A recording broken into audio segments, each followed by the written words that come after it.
Welcome to POSTCAST tonight. David Locke along with Ron Boone. The Utah Jazz fall in Sacramento to the Kings 102-101. The Cowbells are going nuts here as they got their first win. We'll talk about it coming up on POSTCAST.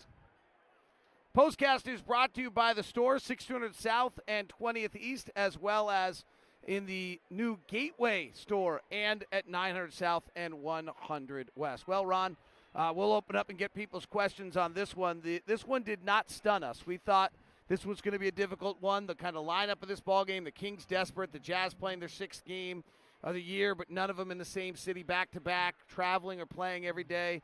And the Jazz weren't very sharp tonight. They weren't great on the defensive glass. They got beat a lot one-on-one. They turned the ball over a lot, and yet they still had a chance to try to win it late.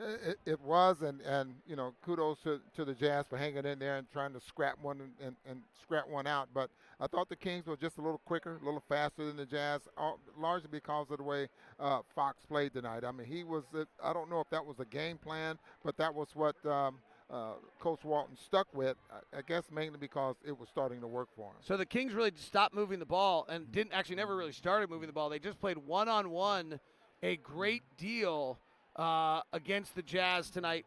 Is this a weakness for Utah? I think tonight it was a weakness.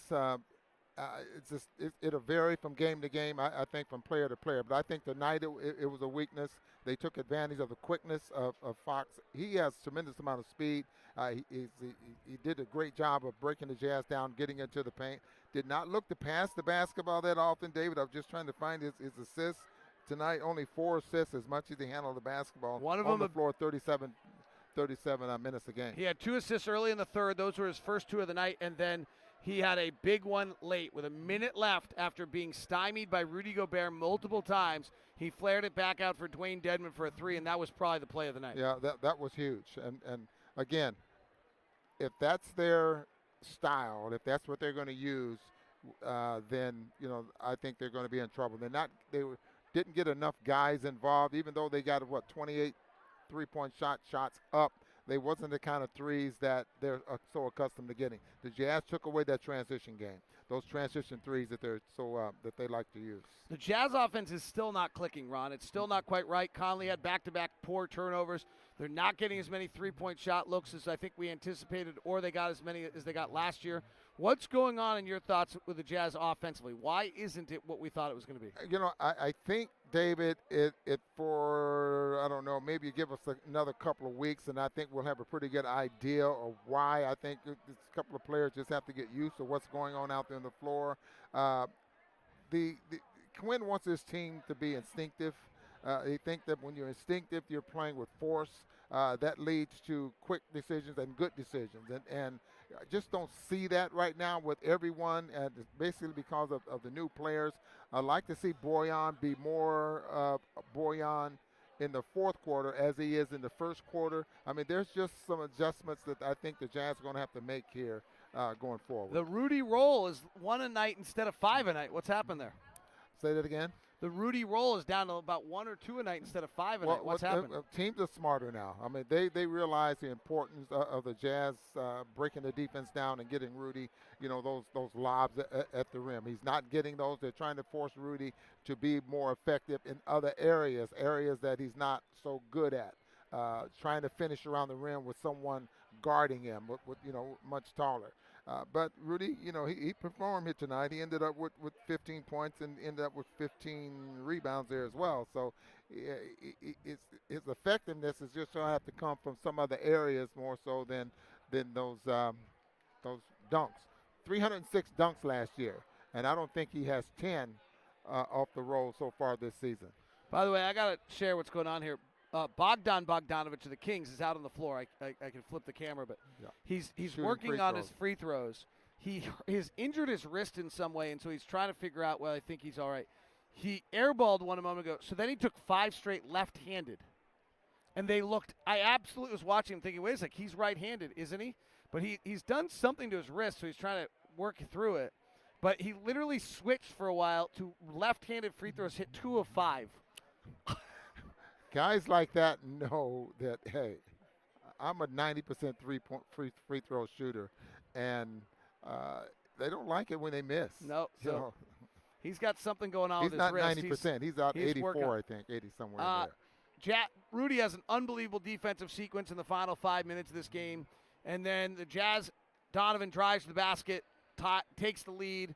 They come back. Jazz don't box out. Offensive rebound, put back for the Kings. Jazz have one more chance. Donovan misses a three on the right side. Any thoughts on those final sequences? The only thing that you would, they'll look at the film, and I was watching Boyan once Barnes put the ball in the basket. He grabbed his head, and he showed a tremendous amount of disgust on his face because he knew that was a player that he probably should have boxed out. Though Hield was inside of him also, frankly. They just went after it. Give him credit. All right, we got a bunch of questions have come in. Let me jump on and see what they are. Brandon Whiteside says, weak sauce 3 instead of attacking the rim and forcing them to defend. I have to watch the replay of it again. Donovan came around the corner. I did think he was driving. He stopped, and he just never got his legs back underneath him. I think what the guy is asking there is a weak side, meaning Donovan caught the ball. No, he meant weak sauce, like not good. Yeah. Not weak side. He said weak sauce. He's Soft. being very sauce, like he's meaning very critical. It's a term of like basically it was poor or bad or soft, I guess. All right. Now, like I said before, I like plays going to the basket.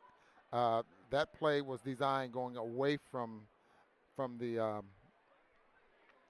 so the inbound came on the far side. They lobbed it over. Donovan then started to turn the corner, and instead he pulled. Yeah, going away from it. So I would have liked to see something going the other direction, but a lot of times it's hard to get the ball in going that way. And then the switch was made. Holmes was guarding Donovan. Once Donovan caught the basketball, maybe he could have had enough time to catch it, get around him, and then elevate and force Holmes into trying to make a big play. Maybe we could have got a foul out of it.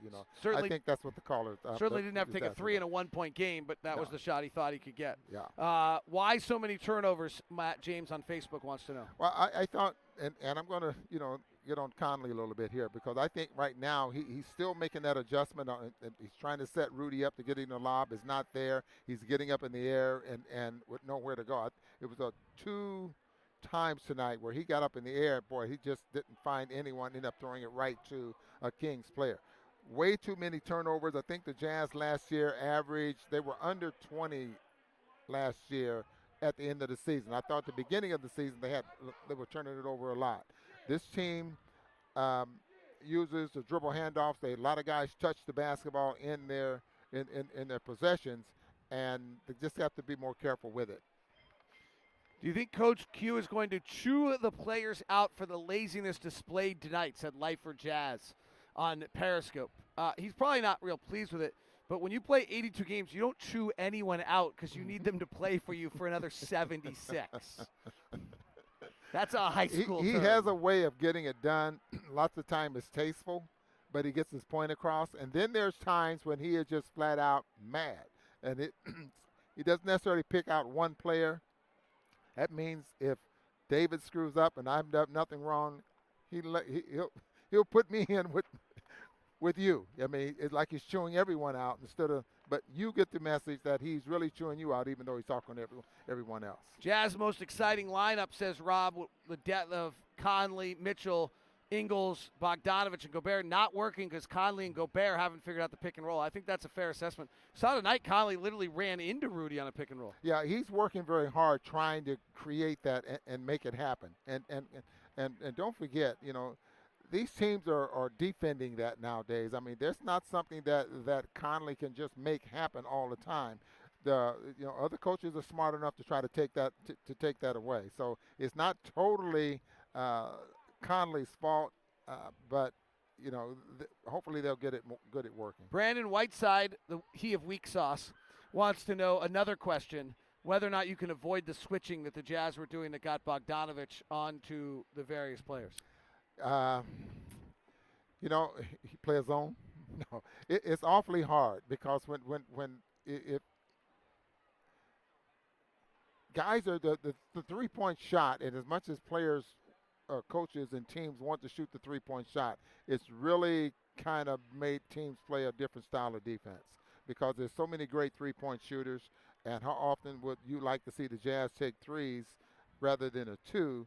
other teams are building their teams around something like that. So it's awfully hard to stop something like that unless there's a screen, and then you get into some kind of rotation where you're doubling, and then you rotate out of it on the backside or something like that. But that's awfully tough to do. The only other thing that I would hope would happen if you can get like the Kings to work late in the shot clock with something like that, which is awfully tough to do there as well. Well, final thoughts. That Dan Utah dude says Ron's looking sharp, and that 27 guy says I called this morning on the morning show. So I always want to be accurate. Ron wants to look sharp. We're happy despite the fact that Jazz lost tonight. Have a good one. This has been POSTCAST.